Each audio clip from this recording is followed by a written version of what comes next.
Welcome to the Infected Full Story series. This is Comicstorian, where we take some of your favorite trade paperbacks and single issues and we break them down into digestible bites, giving you a synopsis of the plot, helping you decide what to go buy to the local comic book store. And today we're going to be giving you the full story of Batman Superman 1 through 5, plus all of the Infected tie-ins. So let me explain this storyline real quick.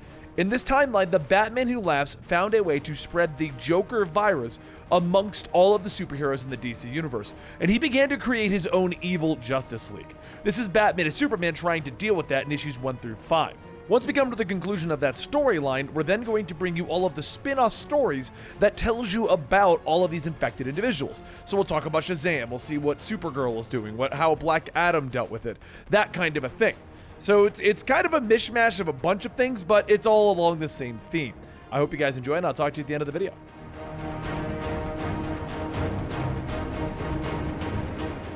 What's your dark secret? Cat Grant asks as the team looks down at Jimmy's photo of Batman, gracing the front page of the Daily Planet.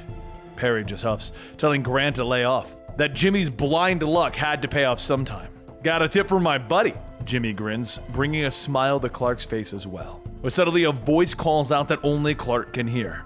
Superman, there's a situation at the Justice League satellite, Batman growls. The team keeps talking, with Perry asking Clark a question when he suddenly realizes that the reporter is not at his desk anymore. Superman is streaking through the sky. Mid-flight, the Man of Steel asks Bruce what is going on, but all Batman will say is, "You gotta hurry." "Is everything okay?" Superman asks.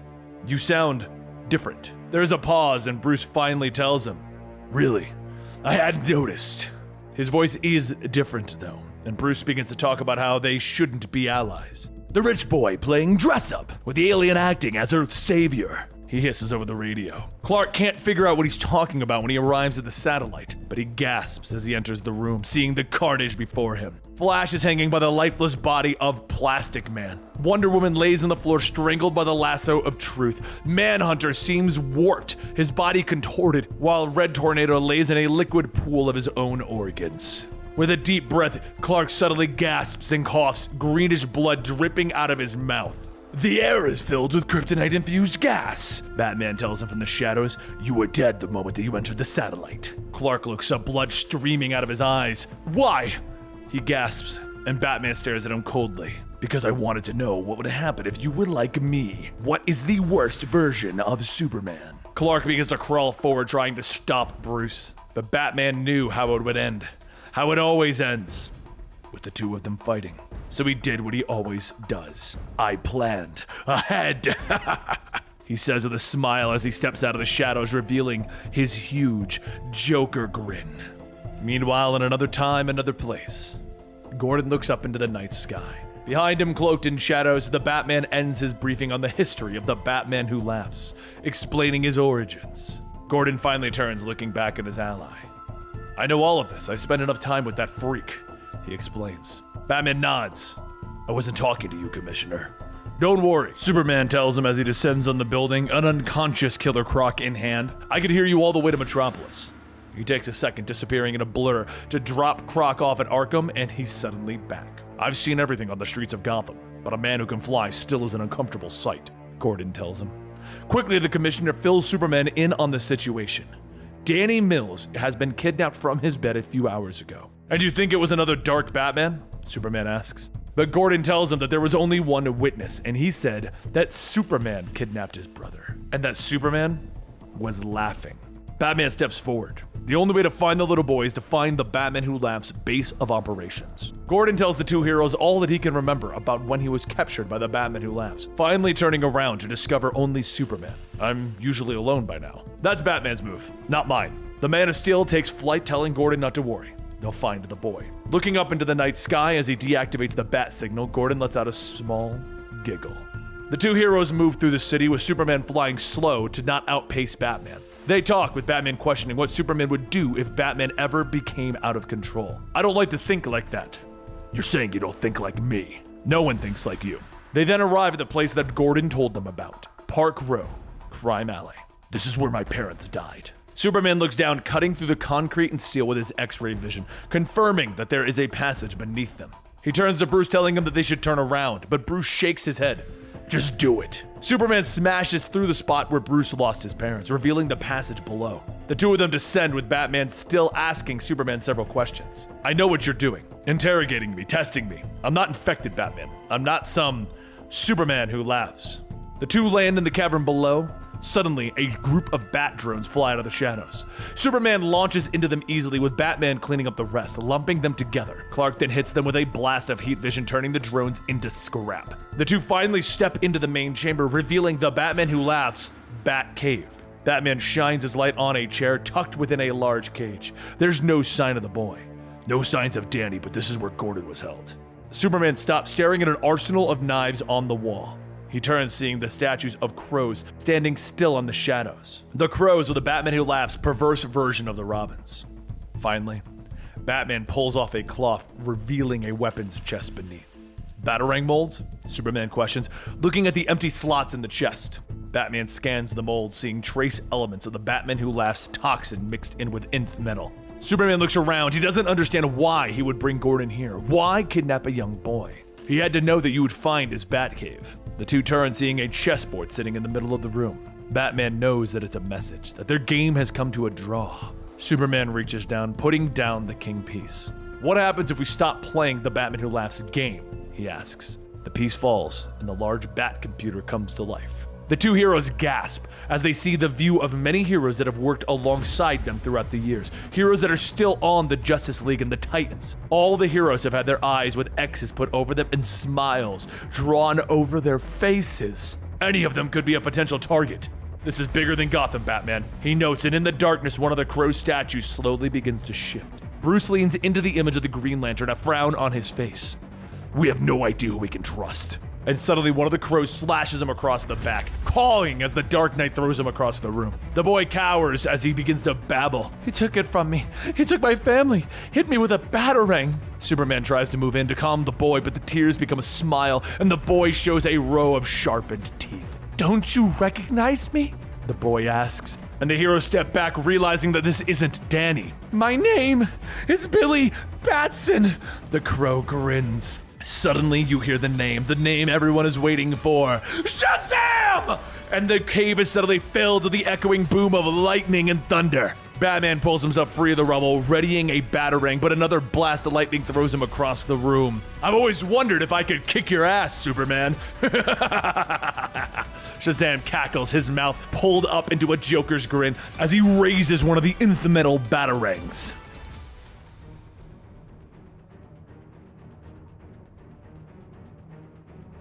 As Jim Gordon walks through the halls of the GCPD, he talks out loud, stating that this is where they keep everything that they pick up from the streets. Evidence, guns, poisons.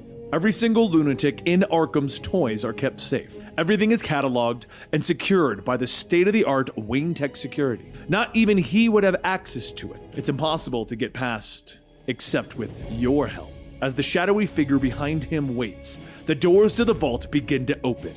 Meanwhile, in the cave of the Batman Who Laughs, both the Man of Steel and the Dark Knight are facing off against the Earth's mightiest nightmare, the infected Shazam Who Laughs. As Shazam laughs, he shoots lightning at Superman. Batman throws a batarang, telling him, "We don't want to fight, but we won't let you escape." But Shazam grabs that batarang, crushing it, asking, "You come at me with toys?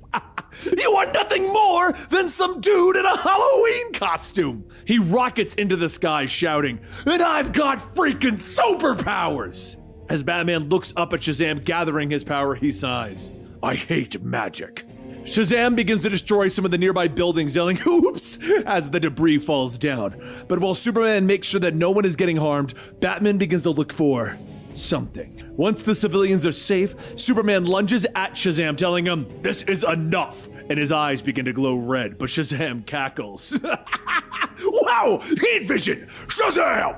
Lightning strikes, reverting Shazam back to Billy Batson, and as the smoke clears, he shouts, "Holy moly, Superman! I didn't mean it! Please don't hurt me!" The rage of Superman's eyes begin to fade, and his vision begins to clear. And he asks, "Is that really you, Billy?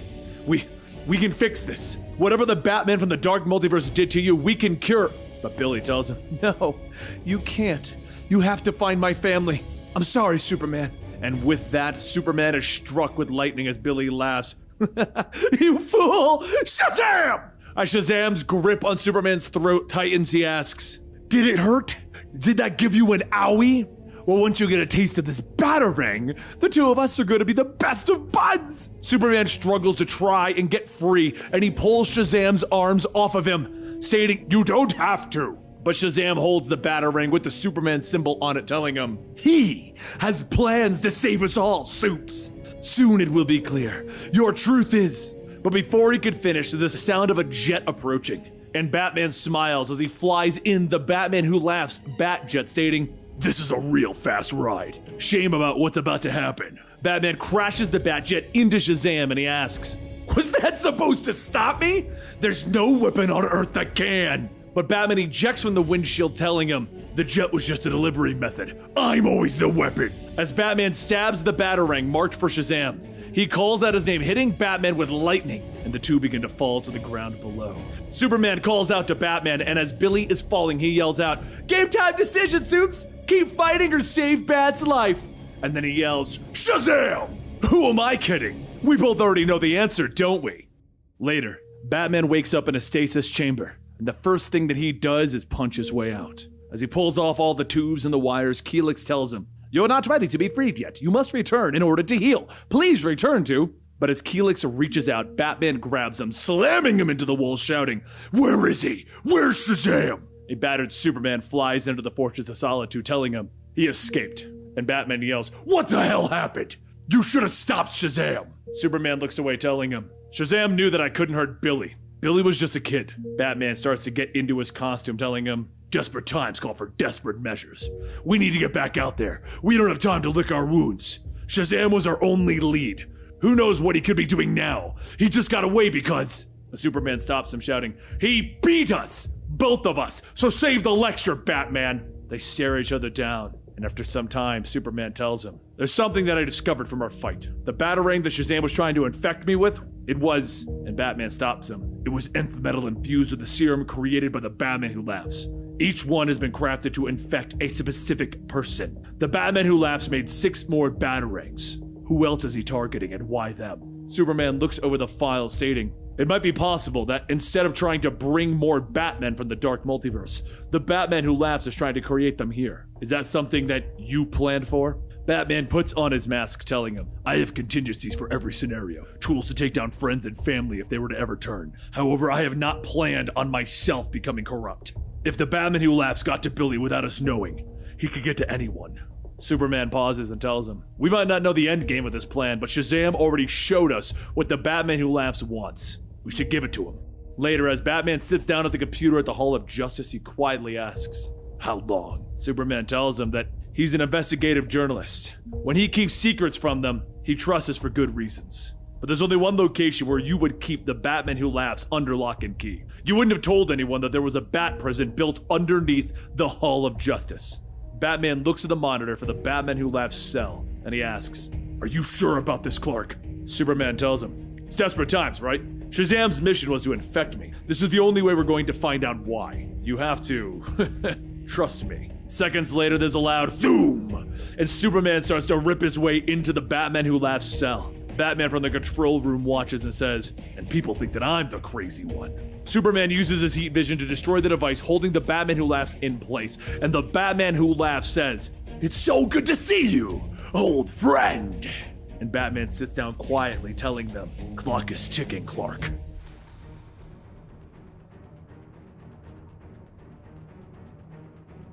Batman's face is lit by the glow of his monitor screen, and he watches as his cameras survey the members of the Justice League in the Hall of Justice. He always used fear as a weapon. To use fear, you must know their secrets. The camera switches, and he's watching some of the younger members play a game of basketball.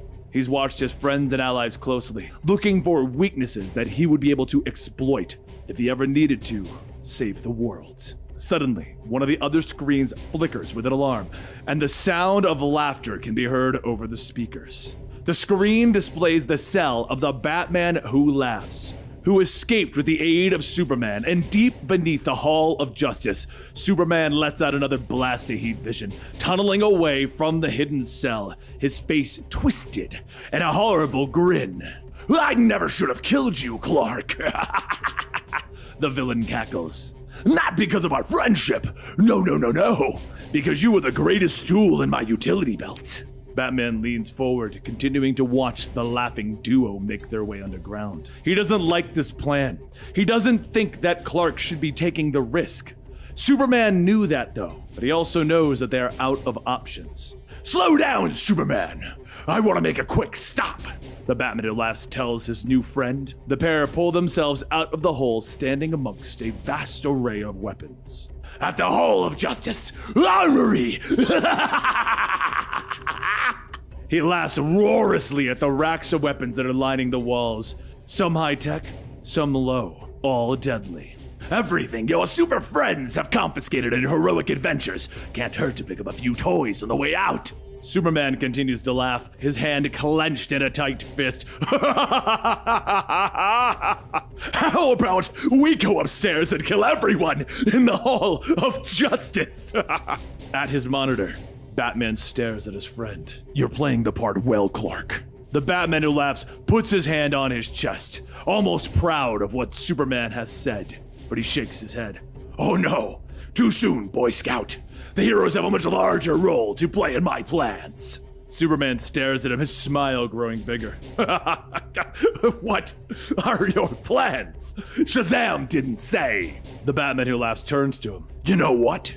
It's so good, I'll tell you step by step. Try to keep that Smallville brain following along. The villain turns, holding up his hands, his smile somehow growing even wider as he stares at Superman through his visor. My infected are going to kill every single living thing in the multiverse.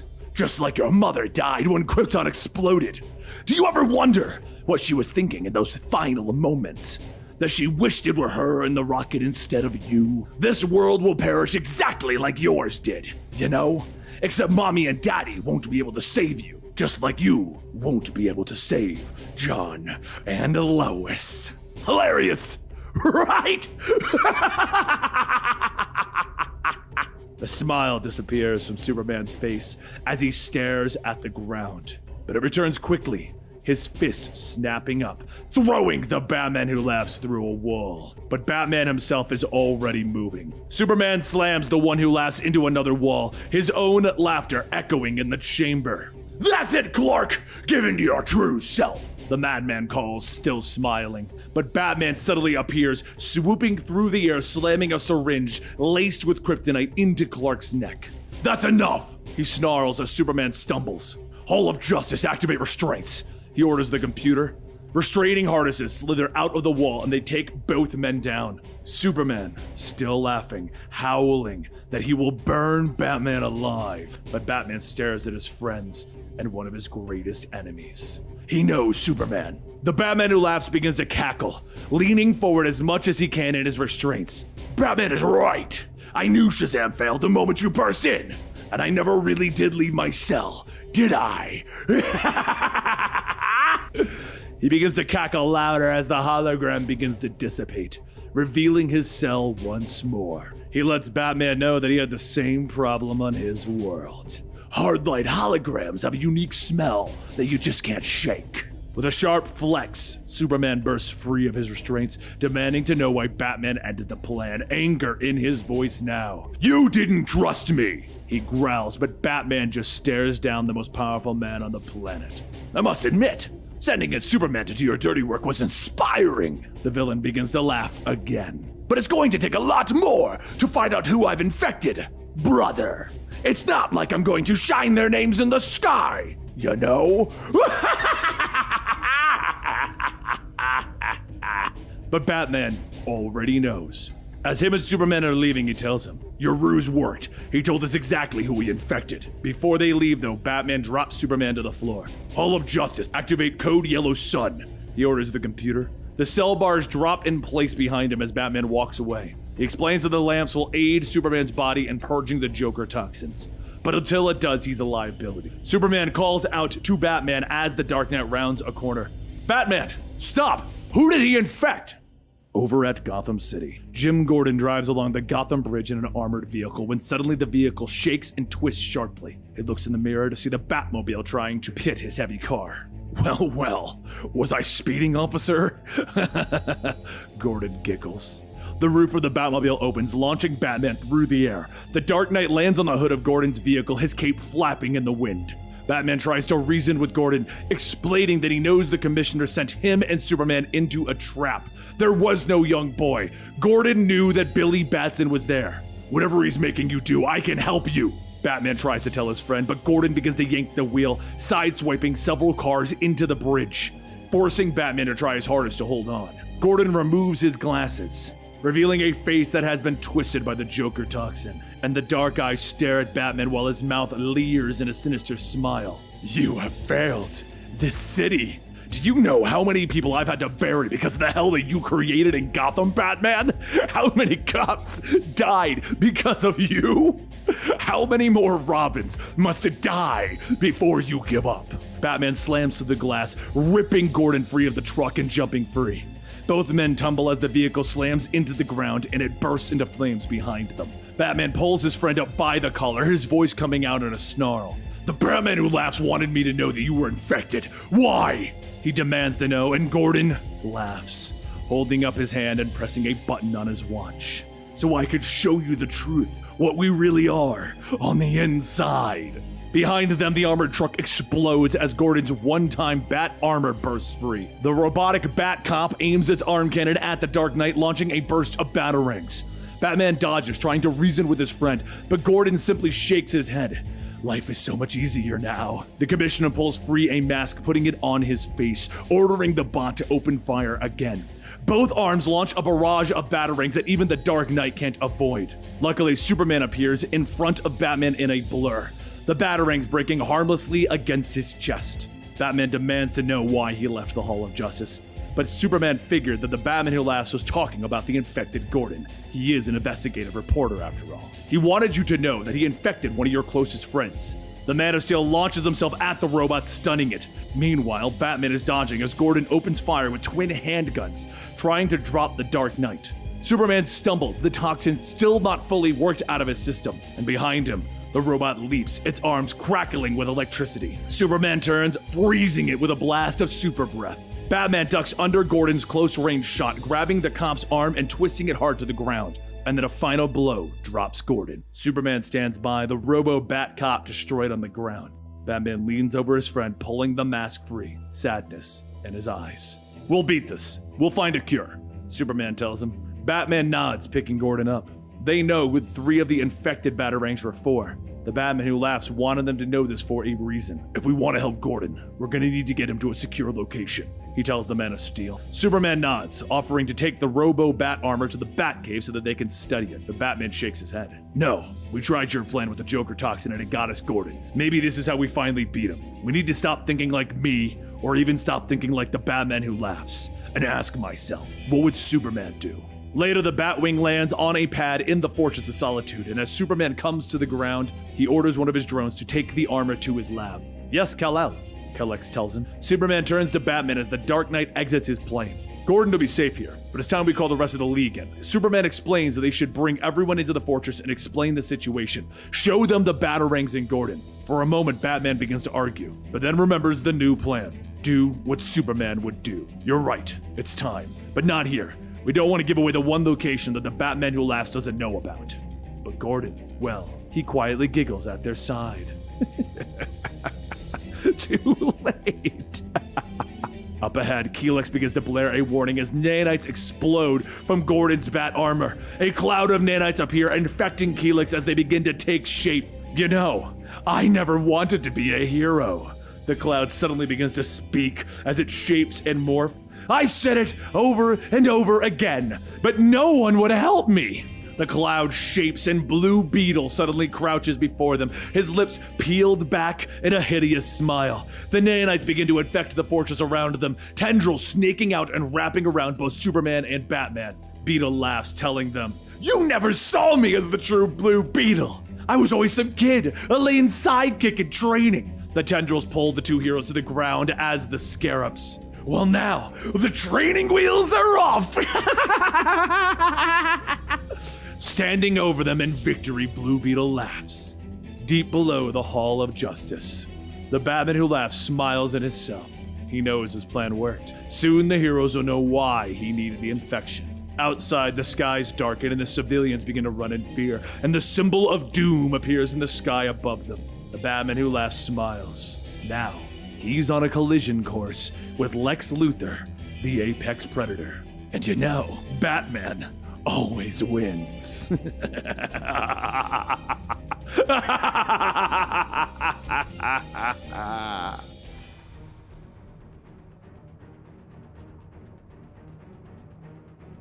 As the Scarab digs itself deeper into the Fortress of Solitude, Blue Beetle laughs, telling them, "This fortress is totally awesome! I love that it's mine now, Superman!" Batman and Superman pulled themselves out of the tangled wires, and Batman yells that Jamie's tech was never this strong before. Superman tells him that the infection seems to be amplifying his power, but before he could finish, a whip is wrapped around his neck and a voice tells him, "Don't worry, help is here." As Superman struggles with the whip, he looks back to see an infected Donna Troy, tightening her grip, and an infected Hawkman, subduing Batman, asking, "Are you surprised to see me?"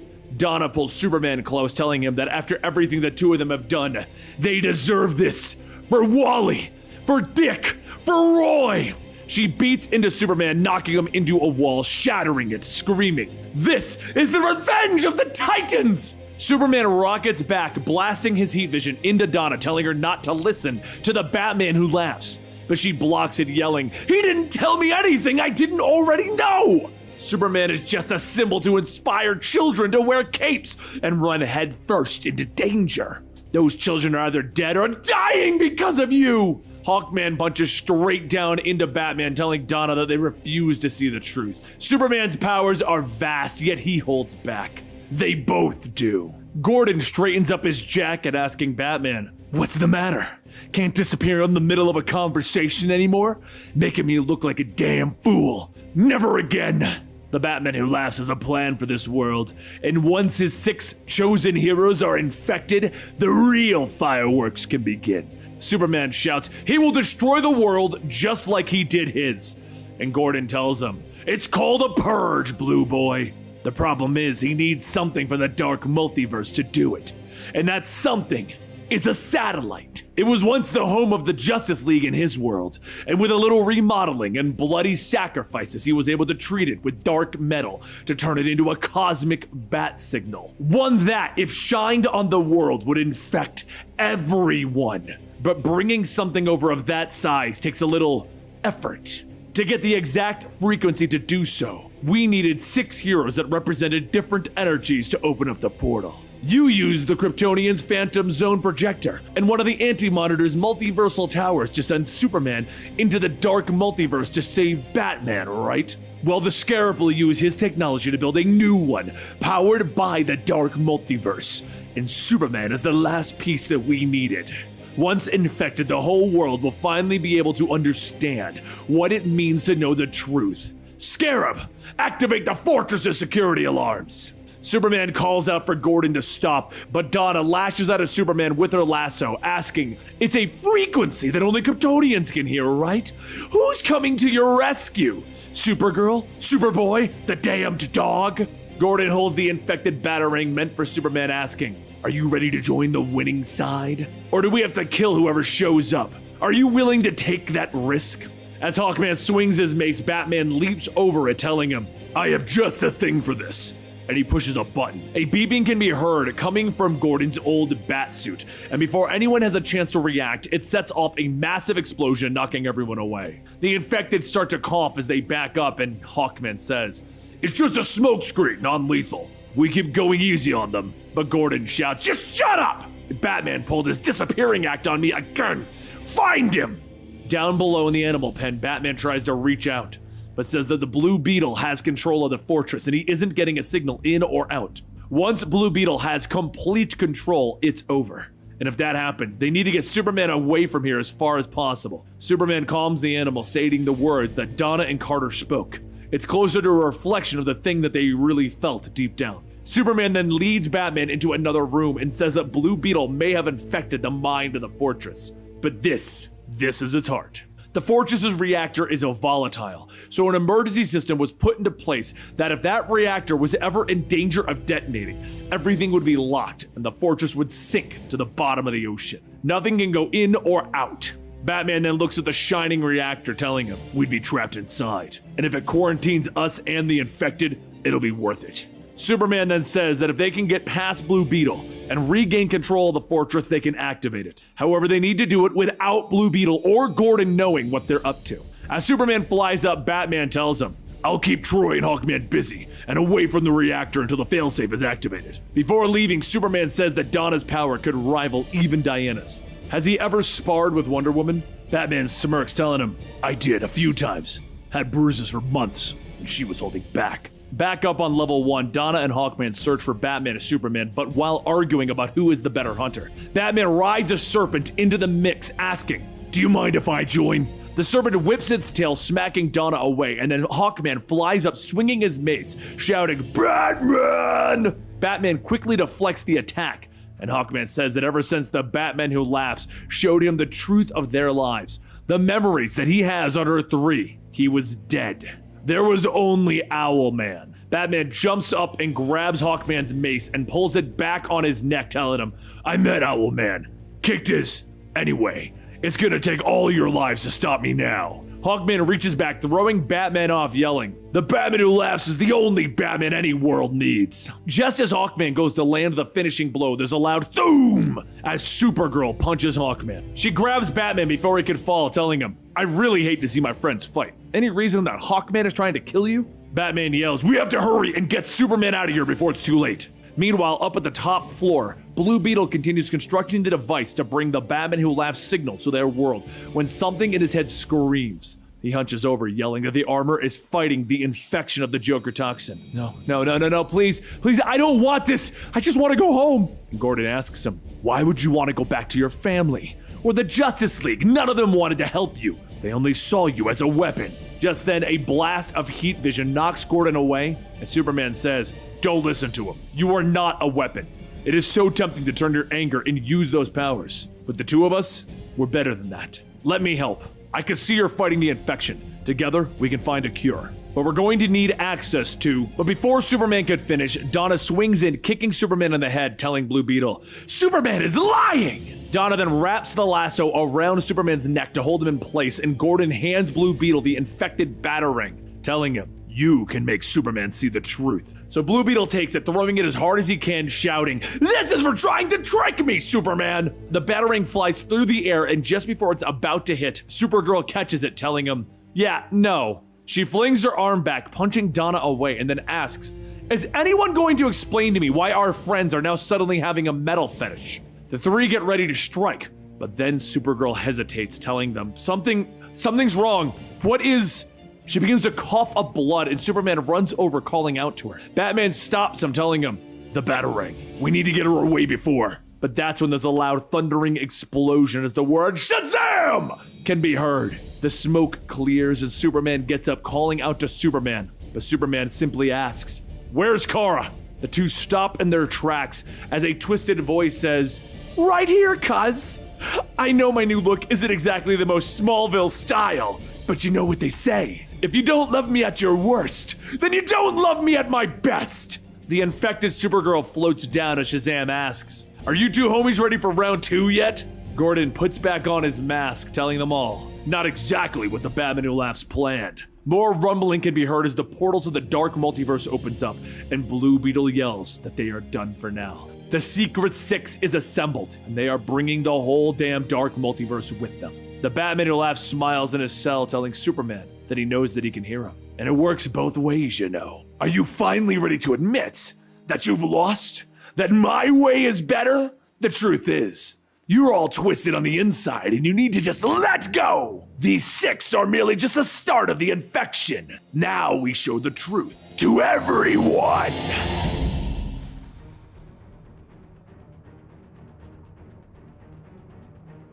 Growing up on a farm, you learn the hard way that some seasons are better than others. One bad weed can kill a whole crop. and Pa would often burn one of the fields to save the farm. And right now, Superman thinks of those things, wondering if their own world has become that weed, infecting the entire multiverse. But even if it is, it's too late to save it now. As the Batman Who Laughs satellite connects to the Kryptonian tech in Superman's Fortress of Solitude, Supergirl tells the two heroes that there is no chance for them now. Soon the world will know the truth. Supergirl then fires her heat vision at Batman, forcing him to retreat, and Superman pleads with the infected to stop what they're doing. We may not have a cure yet, but we can fight this.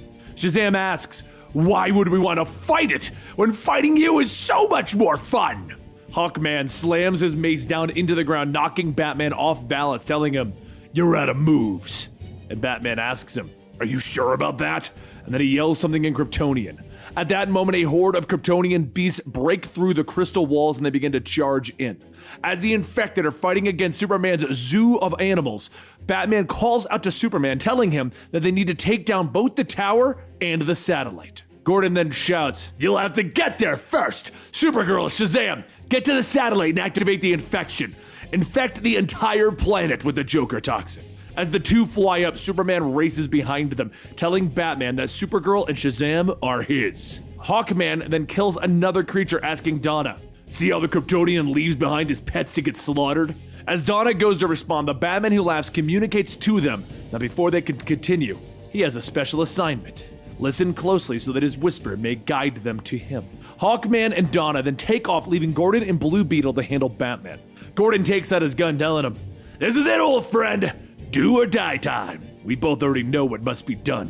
What will finally push the world's greatest detective over the edge? What will convince you to do it? Up in the sky, Superman follows close behind as he travels into the Dark Multiverse. And when he gets onto the Batman Who Laughs satellite, his eyes widen. Strung up are the heroes of the Batman Who Laughs world dead, as if he wanted them to be seen, as if they were trophies. Superman stands up asking, is this the Batman Who Laughs world? Batman said he was evil, but I never. As Superman turns, he loses his train of thought, immediately seeing a display of him, Lois, and Jonathan before him. He falls to his knees, tears rolling down his eyes, and Shazam and Supergirl float down, asking, what's got you so down? Shazam looks up at the display, seeing Superman and his own family as skeletons, as a trophy. This is awesome! No one ever said the Batman Who Laughs was an artist! Supergirl says that she's sorry for his loss, even if they are from another world. This is proof that he lost this fight before it even began. He should just join them. He of all people knows that Batman always wins, right? Superman's eyes glow red with rage. And as Supergirl gets close, Superman spins around, grabbing both her and Shazam by the head, and he rockets off through the satellite. He slams Shazam's head into the ground while throwing Supergirl up into the ceiling and then throwing her down into the ground. Before the two of them can get back up, Superman's eyes burn and there's a sudden doom. As Supergirl and Shazam are sent out of the satellite, Supergirl says, he seems pretty mad. And Shazam yells, I got one word for him. Shut! But before he could finish, Superman shoots in, grabbing both of them by their necks, and he begins to squeeze. Supergirl struggles to free herself, and Shazam tells her, hang on, I got this! Lightning strikes down with a thundering boom, forcing Superman to release his grip, and down on the ground, Gordon is watching and smiling. He says it warms his old heart seeing Superman give in and cut loose. To fight like them. Now it's your turn, Batman. Batman fights back Blue Beetle's tendrils, telling him, I'll never be like you. Jaime, listen, you're stronger than this. Don't let the Batman Who Laughs. Blue Beetle shoots Batman, telling him, give it a rest. I'm not one of your Robins. Gordon goes to the computer, stating, once the satellite is activated, it's going to open up more Dark Multiverse portals all over this world and pull out all sorts of nasty surprises. The only way to stop it would be to stop Jaime, and that would require killing him. See?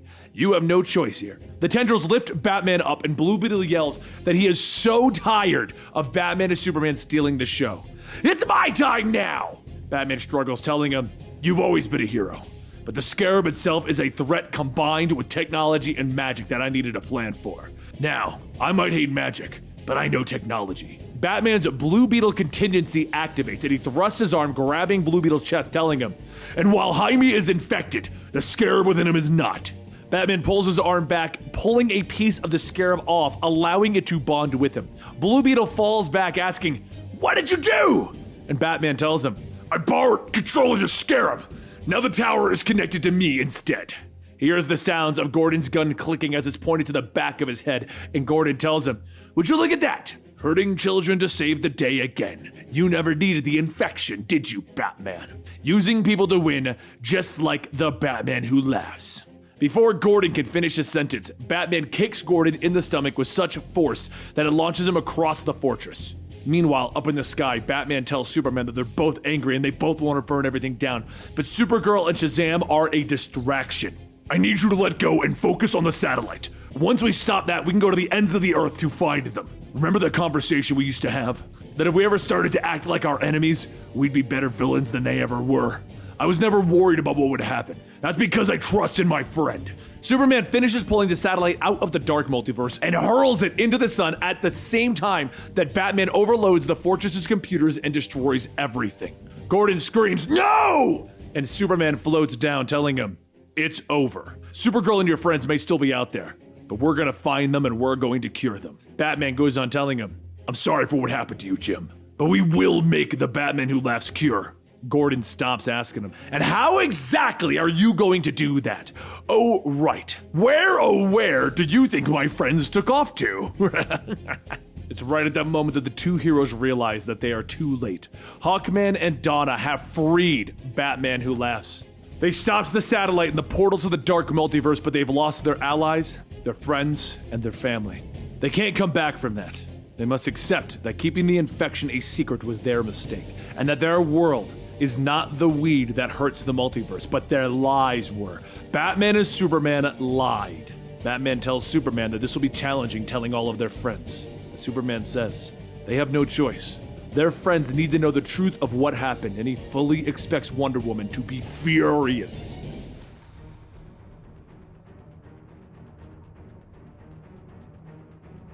"Billy, don't you dare talk to Victor like that again. Are we clear?" Rosa yells from inside the house. Billy looks up from his dinner, with both Victor and Rosa staring at him in surprise. "Clearly, you didn't get that I was talking to both of you," he explains, anger in his voice. "Is that why you got into this fostering racket together? Too broken to have kids of your own? So you figured you'd ruin lives in bulk?" he asks. His foster parents stare at him in shock for a moment before Victor finally explodes. "That's it!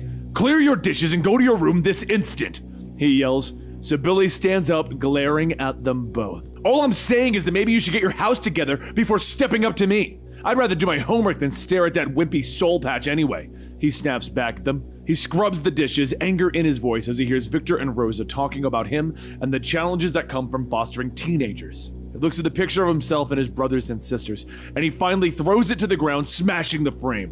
"Forget this!" he snarls. "What the hell is going on with you?"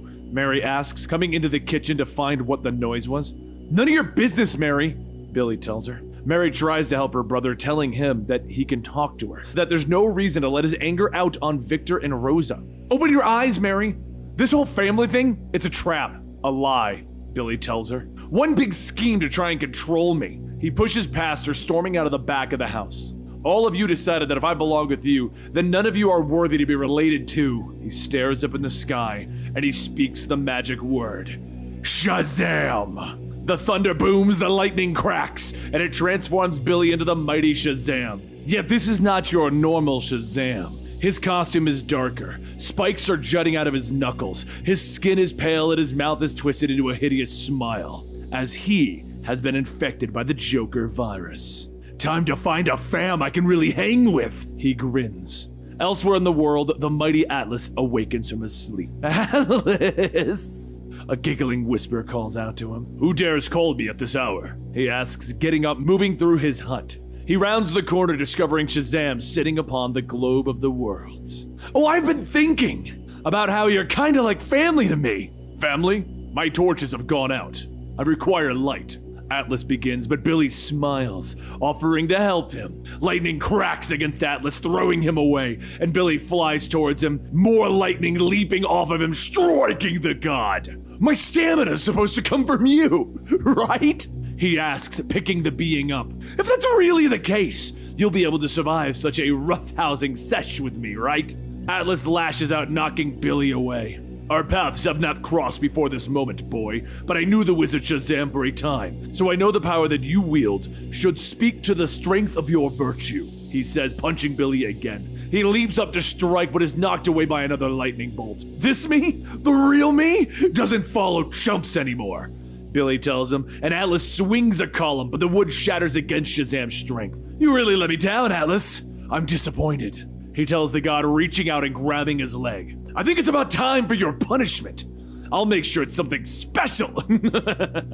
He smiles, and in the dark of the night, Atlas begins to scream in pain. Elsewhere in the world, Mary lands with a young girl, having pulled her safely from the burning building. "We, again!" the girl yells, and Mary smiles. "Maybe after I help my brothers and sisters clean up," she tells her. Freddy walks over with her, letting her know that none of the list of people that he knows could have caused this much damage. Mary nods, turning to her brother. It was Billy, she tells him, and she quickly fills him in on how strange Billy was acting before. Eugene nods, holding up his phone. If Billy's gone evil, we should call the Justice League. But Mary shakes her head. This all feels personal. I want to handle it myself. They'd maybe come on too strong, make it much worse. But Darla doesn't think that their Billy would ever do this. There's something in his eyes. I can't explain it. It's still him, but nasty, Mary tells her. And finally she turns to go, telling her family that she needs them to stay behind, in case Billy returns. So she takes to the air, determined to find her brother. Elsewhere, Billy throws another punch that knocks Thor away. Why you gotta suck so much, Thor? He asks, raining a few more blows down on the god. I couldn't find Hercules. I thought you'd do, but nah. He laughs as he punches him again. The god lays there barely conscious, his jaw broken. Shazam turns to fly away again. Later, he finds the Kryptonian god of Rao, his fist smashing against the being's face. Come on, you're like Zeus to Superman, he laughs with each blow. Show me what you got. Another blow launches the god away, breaking his jaw. He lifts him up, shocking it with his magic lightning, offering to take away everything from the god, just like the Batman who laughs did to him. The chance to be actually dope, but you're just like everyone else I met today. A waste of time. He smiles at him, and Rao struggles, spitting blood from his mouth. Wretched beast! He gasps, looking up in fear as Shazam's fists come for him again. Far from it, dude! I just want to hear what it sounds like when a god cries! Meanwhile, Mary has found the home of Atlas, now destroyed. She calls for anyone and is greeted by the weak calls of the god. She lifts the rebel off of him, stunned by what she sees. Oh my god, she gasps, pulling him free, asking about Billy. Did he say anything?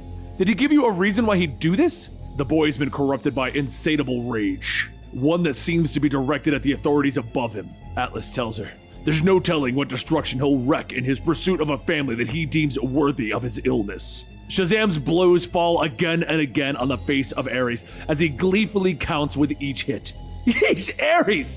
You're supposed to be the god of slaughter and warring, not the god of boring!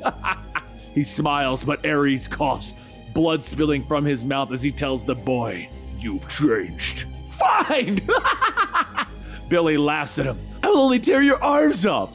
But Mary's there, her blow knocking Shazam into one of the massive Greek statues that make up Ares' palace. Knock it off, Billy! She yells, and she helps Ares up, apologizing for her brother's actions. I've weathered greater challenges, the god tells her, but none quite so relentless. She nods, telling the god to go, that she will handle her brother, but Ares points at Shazam, floating towards the magic lightning snapping out of his fingertips and his eyes. Not chill, sis!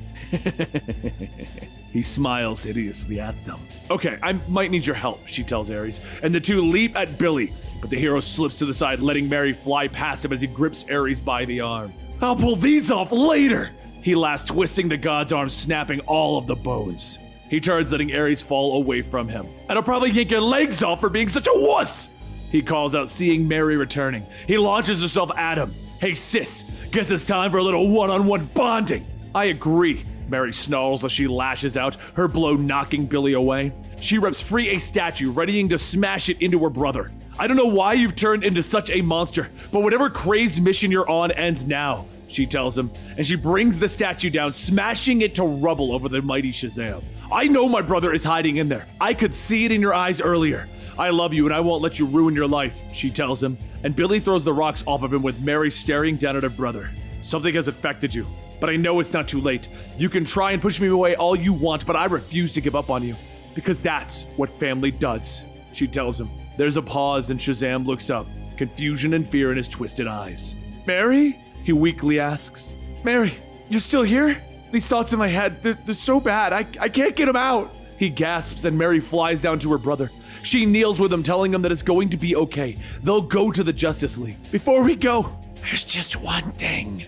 Anything, she asks. What is it? And his mouth twists into the grin again. Psych!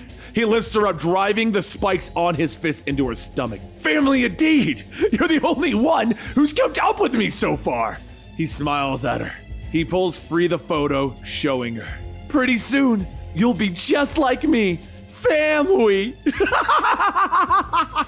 The Batman Who Laughs gave us a gift, Mary. Open your eyes.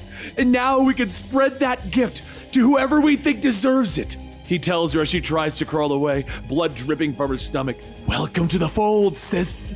He whispers in her ear as he takes off into the sky. Her eyes begin to redden as she clutches the wound. I want, she whispers as lightning crackles overhead.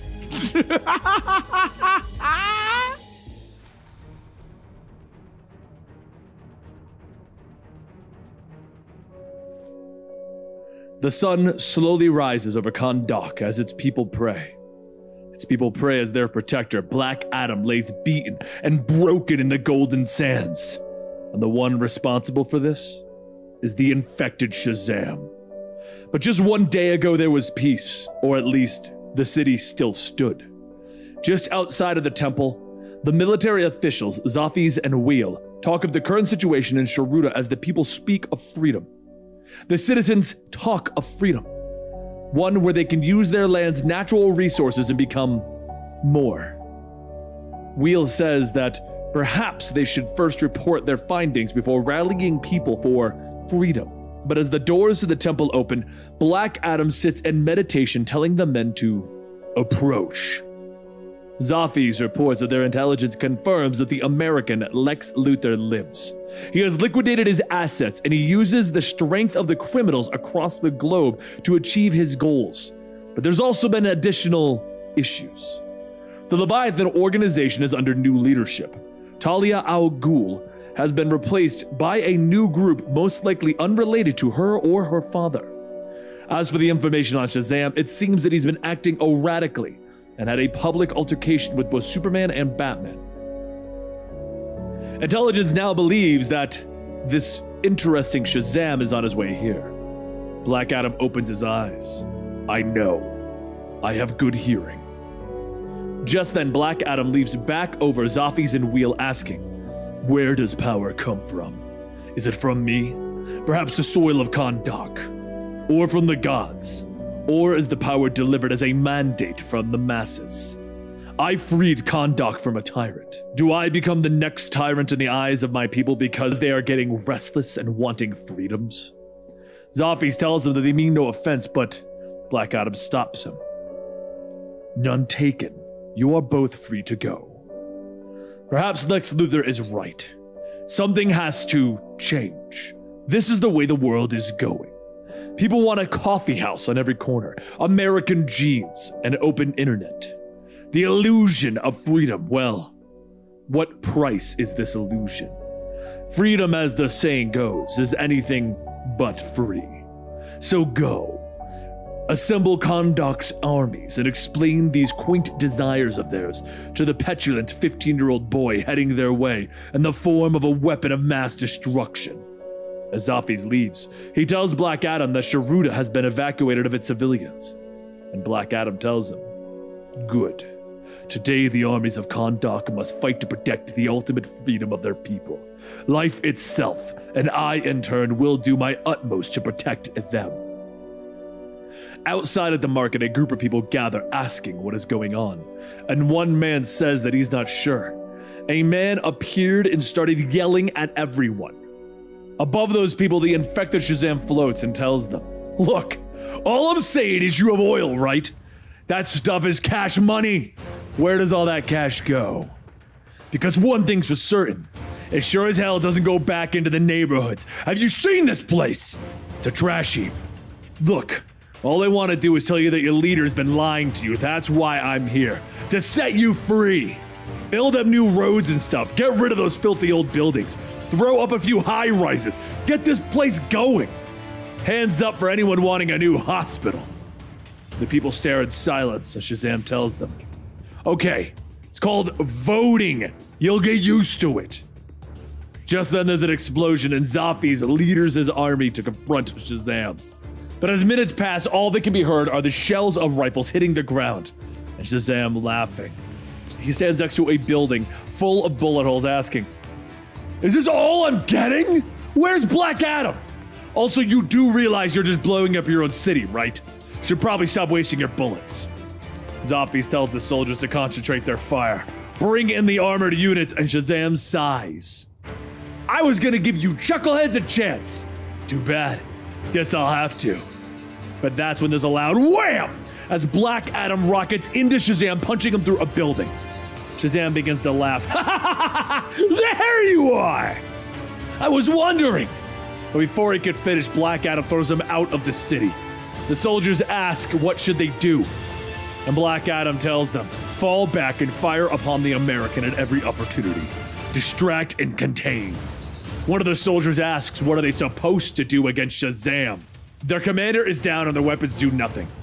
And Adam asks, what are you supposed to do? If you fail, you must be prepared to abandon Kondok. Now is the time that you... But before he could finish, there's a massive energy blast blowing up the ground where Black Adam is floating. He pulls himself out of the debris and Shazam kicks him, telling him, that is not the welcome that I was expecting. Black Adam tells him, you are a fractious child, playing the controls of your God-given power as if it were a video game. Shazam cracks Black Adam across the face, telling him, I happen to like video games. Black Adam headbutts Shazam back, and as Shazam wipes the blood from his mouth, he tells him, now that's more like it. Just needed a jump start. Shall we begin? The two lock arms, struggling for power, but as Black Adam tries to convince Shazam to stop, he's brought to his knees by the child god. Shazam releases his power in the form of lightning, knocking Black Adam back, laughing. Get ready, noob! I got power-ups! Shazam attacks him with more lightning, and Black Adam flies off, yelling at him. You must listen to reason. Your reality is broken. But before he could finish, Shazam grabs him by the leg, telling him, not a chance! Kondok belongs to me now. Shazam begins to beat into Black Adam, telling him, this place is a third world country on its best day. You turned Kondok into a pile of dirt. It turns into a pile of mud when it rains every 500 years. And with one more punch, Black Adam slams into the ground with a thunderous boom!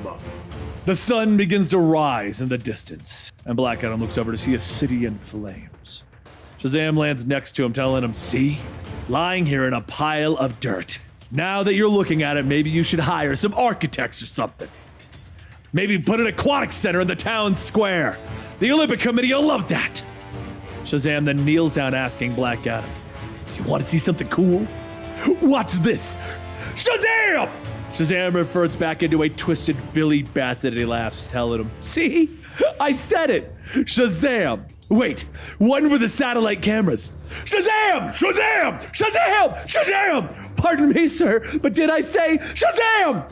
See, it's just a word. I'm the one that gives it meaning. But what are those people out there doing? They're praying to some sky wizard that's not even real. Black Adam slowly picks himself up, telling him, this land is not just a pile of dirt. It is a trap. My people do not pray to an invisible sky wizard.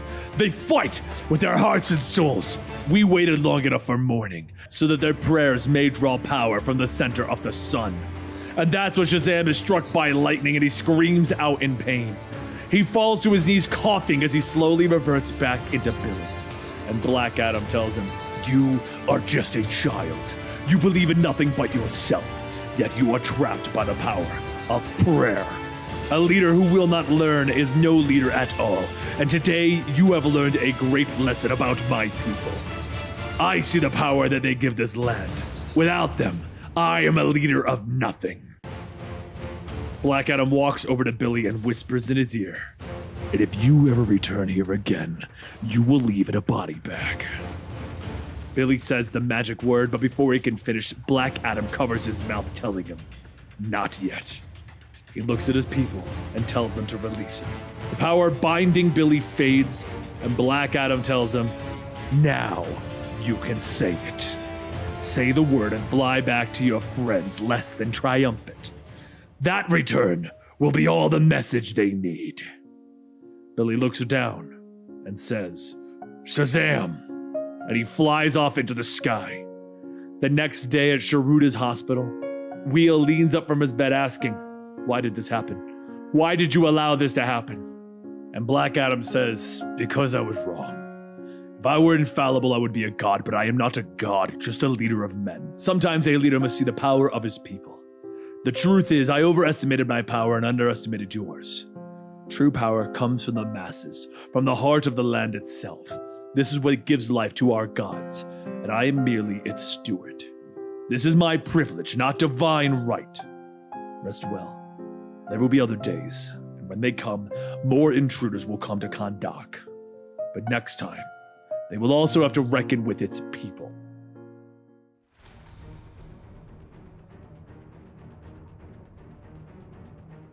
The Titans have recently hit a bad road.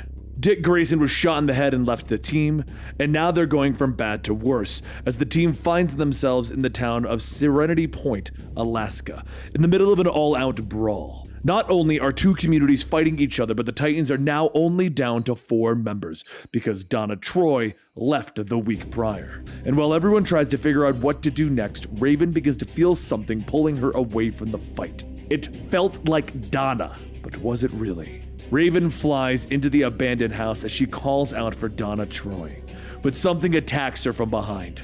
However, to understand the situation in full, we must look back 3 weeks prior. Without Nightwing, Donna Troy has been leading the Titans to the best of her ability. They came to Serenity Point on orders by the Justice League to mediate a town full of metahumans who were at each other's throats. A woman named Borna created a neighborhood watch to offer structure and discipline to the members and look out for metahumans in the town who are abusing people with their powers. The man named Remy argues that there have been concerns about the neighborhood watch, and they feel as though they have become the self-appointed organization that is policing this town. But as talks between the two groups heat up, Donna tells them both that they're getting nowhere, and she will pick it up again on the following day, which just led to more fighting between the groups.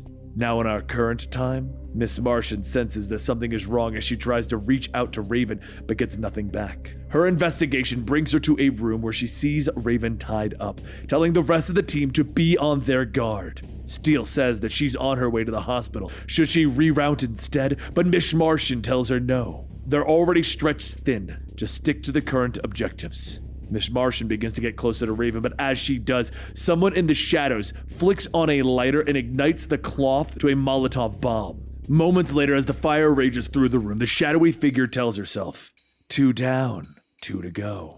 Just as Miss Martian is knocked out, her psychic link between everyone is severed, leaving Steel and Beast Boy alone. And 1 week ago in the hospital, Donna was watching over the people hurt in the conflict when she suddenly heard a scratchy and twisted voice call out to her. She was already fighting the urge to just punch things when that voice tells her, "Heavy is the head that wears the tiara." Donna runs out asking, "Who's there?" And the Batman who laughs says, "I was wondering that myself. Which roles are you playing today? Dick, Diana, Troya?" Donna sees a trail of blood and begins to follow it as the Batman who laughs continues. He tells her that he's quite interested to see what she's got lurking backstage. Well, more accurately, what you don't. She kicks in the door to the next room, seeing a broken mirror with her reflection, and the Batman who laughs tells her, "Major look!" Just then a small wire is cut and a VCR under the mirror shoots out a thin piece of metal that hits Donna in her side. She yells at him that this is unbelievably a bad time for her, and if he really wants to see her, he should just come out to take a closer look. So he says that he's sure he'll see the real her. See ya soon! Back in our current time, Steel walks into the security room where the Batman who laughs is watching over Donna, and he sees someone on the feed. She looks closely and notices someone in the room above her, and that someone looks like Donna. Donna turns the dial for the MRI to max and it begins to rip away Steel's suit. A few seconds later, Donna takes Steele's body, telling her that there's only one left, an animal easily trapped. Later across the city, Beast Boy begins to pick up everyone's scent gathered in one place. He tells himself that it's most likely a trap, but he just can't leave them. He rushes over to see Steel locked in a tube and Miss Martian surrounded by fire and Raven on the ground struggling to free herself. He pulls the tape off of Raven's mouth asking, "Who did this to you?" And Raven shouts that it's Donna. Donna tells Raven that Donna Troy is dead. They want to see how it all began. Well, it was 6 days ago. The old Donna knew that she couldn't use force to create a truce between two groups. So feeling unfit to lead, she did the only thing that she could think of. She submitted. She passed the reins on to someone who actually wanted them. A terrible idea, generally speaking, but it's not her fault. Remy was killed and Donna blamed herself, but you can't blame a tool for being used. She felt that the only responsible thing to do was to just let go of the situation entirely. She had only known a life of service, duty, and performing tasks laid out before her, and without those burdens, she was nothing, and nothing ever felt so free. The Batman Who Laughs infected her with this dark toxin, but it didn't kill her. No, it unlocked the truth within. And for her entire existence, Donna Troy lived with conflicting identities, conflicting purposes. She turned on all of her false selves in an ego massacre with no survivors except for the one before them now. If they hadn't interfered here, Remy and Borna would still be alive. If not, at least it would have been the death of those that they chose. Those arrested were set free while the Titans were busy being captured. The outcome of the residents was vile, or at least that's what they wanted. Raven begins to get up, telling her that she knows then that they won't be going down without a fight. Steel, Miss Martian, and Beast Boy all break from their restraints, but as Beast Boy lunges forward, Donna effortlessly dodges, asking, "Why do you keep fighting?" Steel throws her hammer, but Donna catches it, throwing it at Miss Martian, asking, "Is this really what you wanted out of our lives? That's just so sad. All of this is beneath you now. They're all ghosts of someone else's past." Raven gets back up, telling him, "Wait, don't rewrite their stories. Whoever she is now, whoever she's become, she is a part of them. She's still that person. She is still their friend. She can't deny it. Whatever she is going through, they will all get through it. Just tell them what to do." Donna begins to fly away, telling them, "If you want to know what to do, you can fight for me."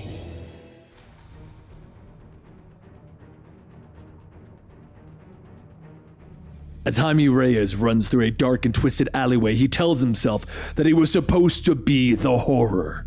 The skittering nightmare that drags you out of bed and sends you screaming into the nightmare. The scarab embedded into his spine, it's a monster maker. The beetles before him chewed through ancient armies, tearing apart whole civilizations, removing them from the map. But him? He has this beetle-themed Power Ranger thing, and right now, that isn't enough to save him. Jaime trips and claws to try and get away, but then he feels a heavy boot stomping on his back. And all Jaime wants to do is go home right now to live. But that monster, the Batman Who Laughs, is going to murder him. Jaime begins to beg, pleading to let him live, but then he feels a sharp sting as the infected batarang is slammed into his neck. He screams, reaching up, and as he leans up, he realizes that it was all just a nightmare. The only good thing about a nightmare is that sweet relief that hits you when you finally wake up. As Jaime gets up and gets ready for school, he looks at where he was stabbed, and suddenly he can hear a faint laugh coming from behind. The Batman Who Laughs tells him to live it up while he can, because what just happened was a whole lot realer than he thinks. And after getting dressed, Jaime runs outside to see the school bus already driving off and his friends Paco and Brenda laughing that he missed it. But why the hell is the Blue Beetle riding the bus anyway? He could just fly to school. So a short while later, Brenda jumps off the bus asking what the hell is wrong with him. Does he have any idea how hard it is for them to keep his secret an actual secret? And Jaime laughs, asking, "Why don't you just stop then? Besides, I really wasn't feeling school today. How many lives have I saved this month? Dozens. If anybody deserves a day off, it's me." So, later at Ted Kord's house, Brenda looks around, telling him that she really doesn't care what Jaime says.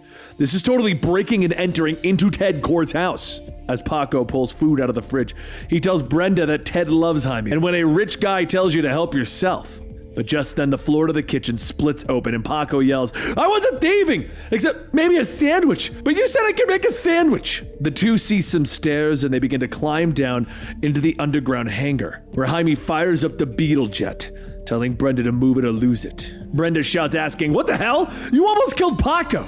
And Jaime laughs. "Yeah, but I didn't. And that was awesome. Don't worry about the bug. Ted is totally fine with it."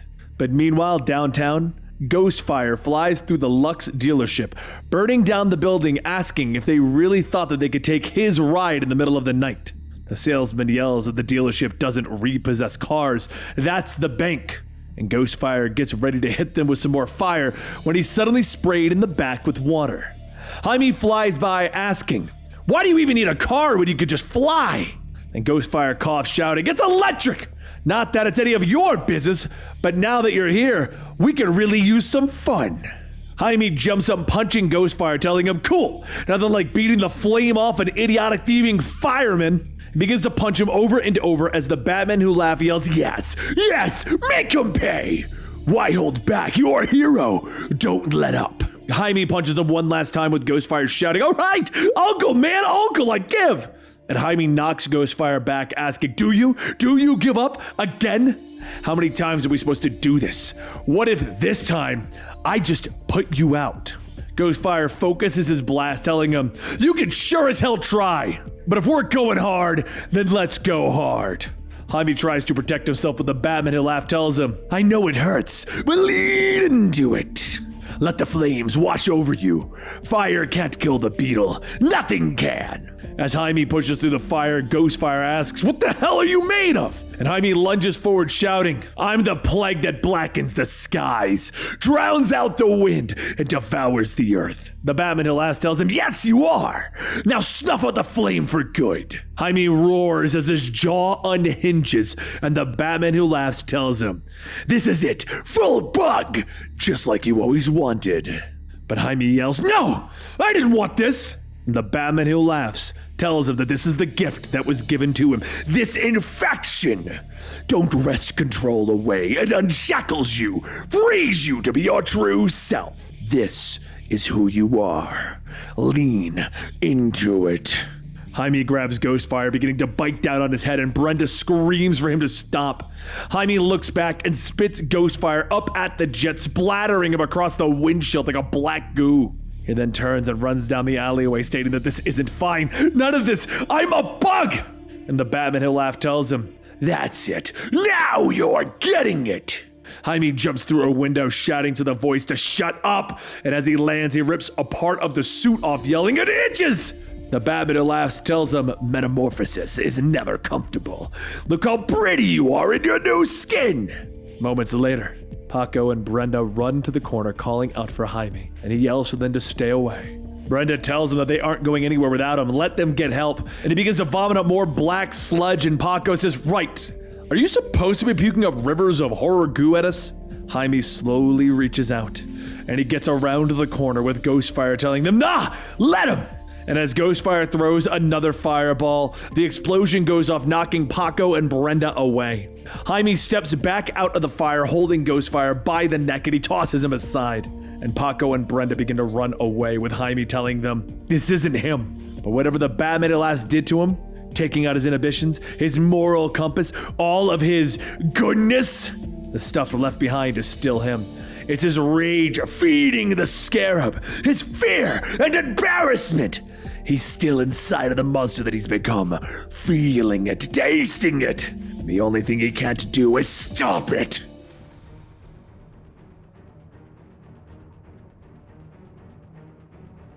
Everything happened so fast. There was a flash and Kara told herself that she can do this. She can defeat him. She is Supergirl, and she will defeat Brainiac 1. She focuses her heat vision to tear through the drones, or at least that's what she thinks she sees.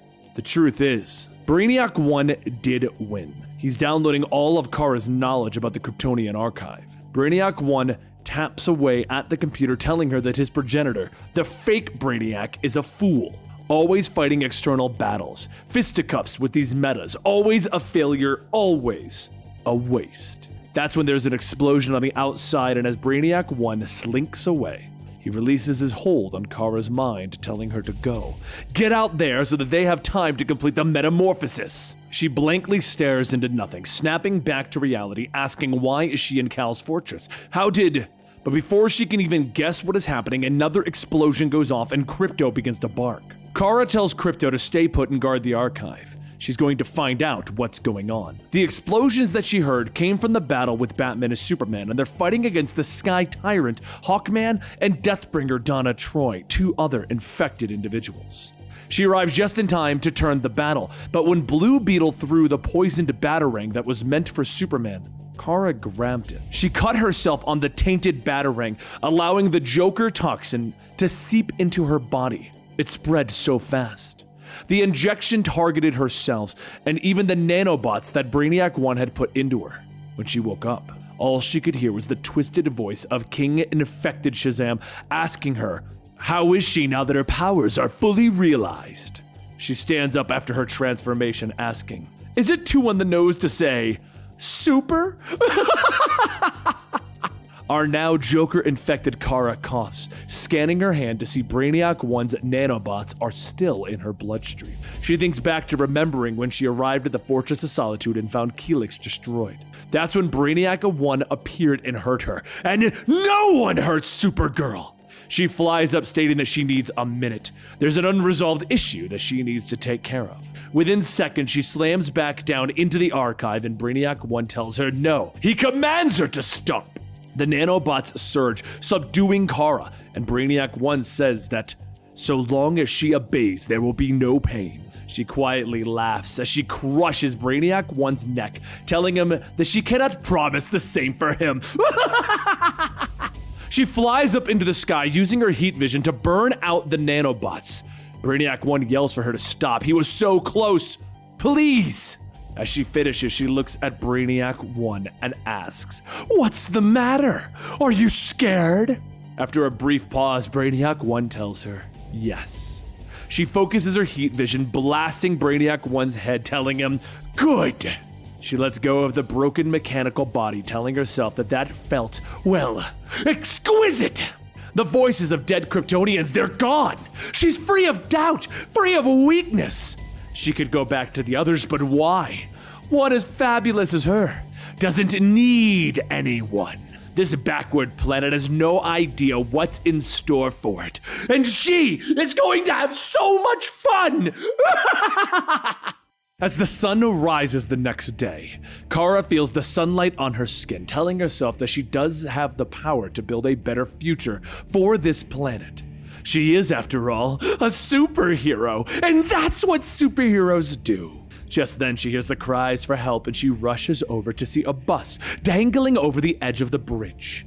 She yawns as she easily lifts and tosses the bus back onto the highway, telling everyone, "You're welcome!" The people are unsure what to make of her new infected look, but there's one thing that Kara needs to take care of: the reason as to why the bus almost fell off the bridge. She rips the door off the semi that collided with it, and the driver says that he's so thankful, but before he can finish, she pulls him out, telling him, "Those people almost died because of you." The man shouts that it was an accident, his tire blew out, and she holds him up in the air, stating, "I'll just make sure that there won't be any more accidents, all right?" A voice shouts for her that she needs to stop. This is not how they do things. "Put him down." She sighs, tossing the driver back to his truck, stating, "Sure thing, baby cousin." And Superman tells her, "You need to listen to me. We are here to help you. Come with us and we'll find a cure for this infection. We can stop it together, Kara." She begins to laugh, asking, "Do you really think I want you to take this away from me? You needed me to save you from being attacked by the other infected. Are you so ashamed that you would destroy the evidence?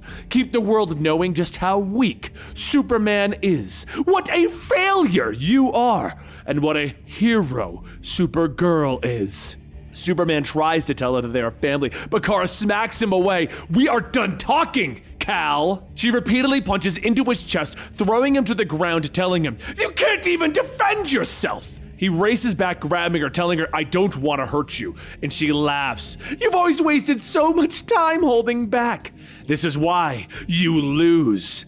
Suddenly, she flies straight into the ground with a kaboom, forcing Superman to release her. She begins to fly off, stating, "I'll see you around."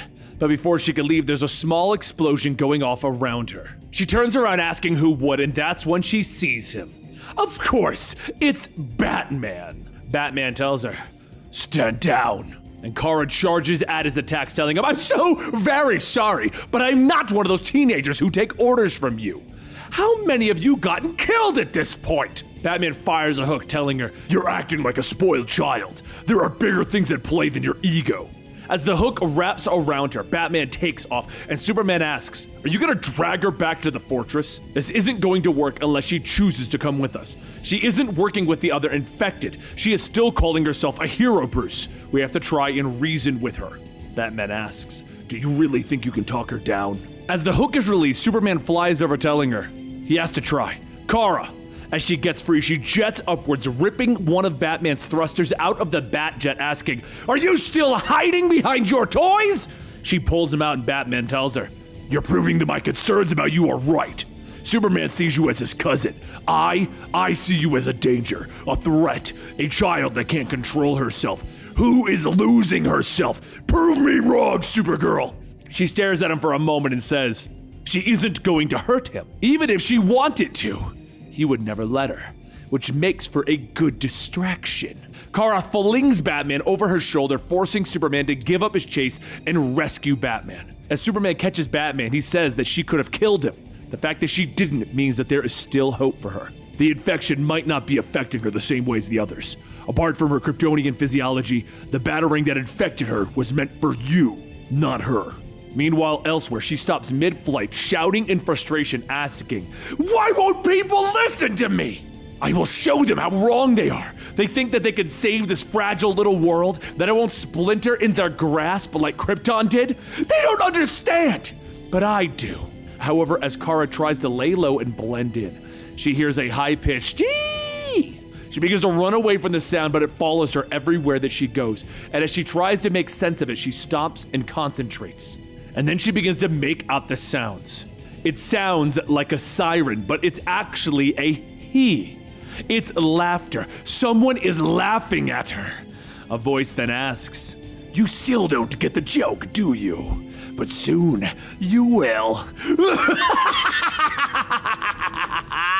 She turns around to fight whoever it is, but all she can see is a projection of the Batman who laughs getting closer.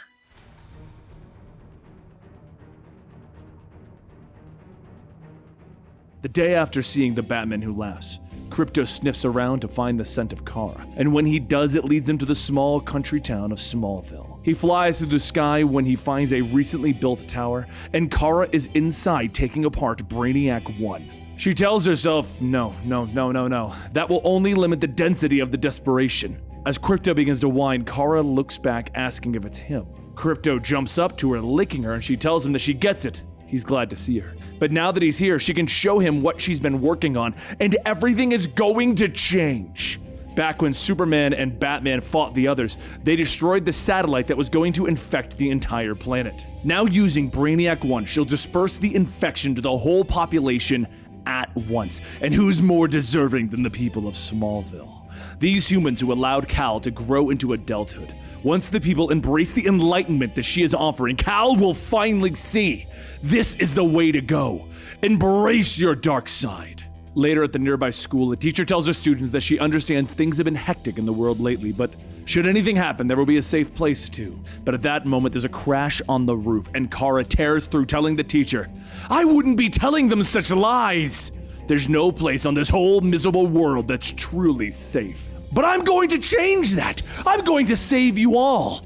I won't lose another home. Once you've accepted the infection like I have, you will understand. You will see the truth. Together we can build a stronger, safer world. And then you will be able to save yourselves with me leading you." Kara then returns back to her tower to continue her work when she hears the whispers of the people in the town. Witch, invading our town, monster. So, she flies outside to see a crowd of people and she asks, "What are you doing? Are you all too stupid to understand that I am here to help you?" One woman says that they know what she's trying to do. She's a disgrace to that symbol she wears. She asks, Don't you realize the gift that I'm bringing you? I've chosen you to be the first to be honored. So which of you has chosen to betray your fellow humans, to spit in the face of all of my hard work? A young girl pushes forward, telling her, I did. You say you're a hero, but you're acting like a monster. Kara rushes down, grabbing the girl, shouting, you were supposed to choose to survive. Is hope really so hard a concept for all of you to grasp? Perhaps you need one of your own to lead the way. Once this child becomes enlightened, she'll be able to explain it to you. She will bring you all into the light, and humanity will finally flourish. But before she could finish that sentence, Kara is knocked into the air and over the crowd. Everyone steps back as Wonder Woman walks through, telling her, this ends now, Kara. Terrorizing people, haunting the innocent, this isn't you. Kara gets back up shouting, I'm not hurting them, I'm helping them. I'm giving them a chance to be strong. And Wonder Woman holds out her hand. You may have the best intentions, but this isn't the right way. We can work together to find a better solution. Kara extends her hand and tells her, no. Her hand balls into a fist and knocks Wonder Woman across the field and into the nearby barn, crashing through it. As Kara flies over, Wonder Woman asks if this is how it needs to be, and she kicks Kara in the stomach, flipping back, kicking her face. Before Kara could recover, Wonder Woman sweeps out her feet, wrapping her up in the golden lasso. Wonder Woman tightens the grip, telling her, I tried to warn you. Now let's see if the magic of the gods is stronger than this affliction. Wonder Woman pulls on the lasso, tightening it, asking, is the real Kara still in there? The one who was consumed by this monster? Can she still speak? Kara tries to struggle, then she bursts out laughing, telling her, you still don't understand! This is the real me. It's the way I was meant to be. And I've never felt better. I am too. And she slowly blinks as she reverts to her former self. Too many dying, too many dead, it's too much! As Kara begins to lose consciousness, Wonder Woman releases her grip, running over, shouting, let me help! This is what Superman sent me here to do, just tell me how! But Kara whips her head back, cracking Wonder Woman in the face, knocking her back, yelling, no! I am the one who's helping people! Just then, Krypto walks up and begins to whine, and Kara asks, did you switch sides too? And Wonder Woman says that they're trying to make her see that there is no side. They're all her friends, and whether she believes it or not, she needs help. Kara screams, and I don't want any help! And I don't need Krypto or Kal. All you're trying to do is betray me. Krypto sadly flies away, and Wonder Woman says that it'll take a lot more than that to scare her. Kara punches into her, telling her, and I can work with that! A split second later, Kara lunges into Wonder Woman. But as the two of them are struggling, Wonder Woman grabs Kara by the cape, yanking her back. Before either of them could throw another punch, a green blast of energy rips through, separating them, and they both look up to see several large robots floating overhead, with Wonder Woman asking, what in Athena's name? Suddenly, Kara is hit with that green blast as she realizes quickly that it isn't any blast, it's a Kryptonite blast. She starts to get back up, and Wonder Woman hurries over, telling her that she is not here to fight. Right now, they have to focus on the real threat, those robots.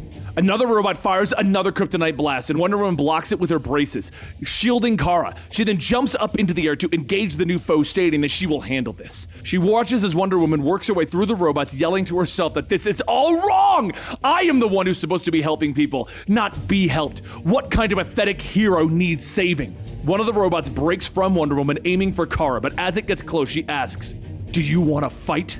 Kara's heat vision tears through the robot's body, and as he falls, it bursts into flames, and that's when Kara can hear the voices, help! Somebody help us, please!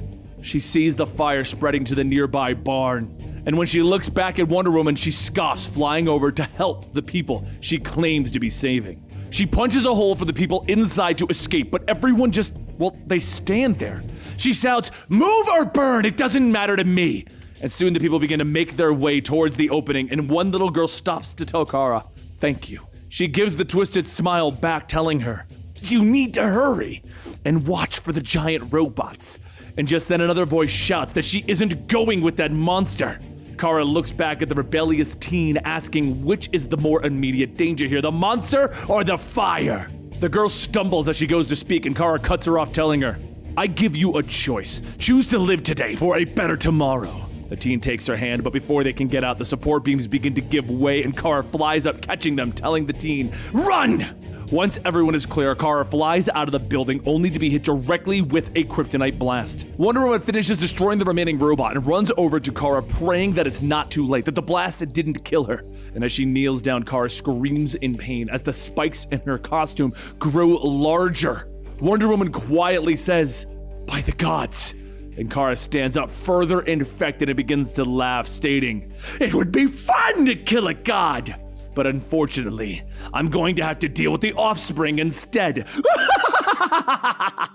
Wonder Woman asks, "What? How? The kryptonite, it must be repressing your body's ability to fight off the infection." And Kara slinks over, telling her, "It's not the infection I want to fight, it's you!" Wonder Woman narrowly dodges the oncoming attack, shouting, "We have to get the kryptonite away from you." But before Wonder Woman could throw the robot's kryptonite core, Kara jumps on her back, stating, "Some warrior you've turned out to be, turning your back on the enemy. However, this will all be over soon and we can be friends once this metal pierces your flesh, Diana."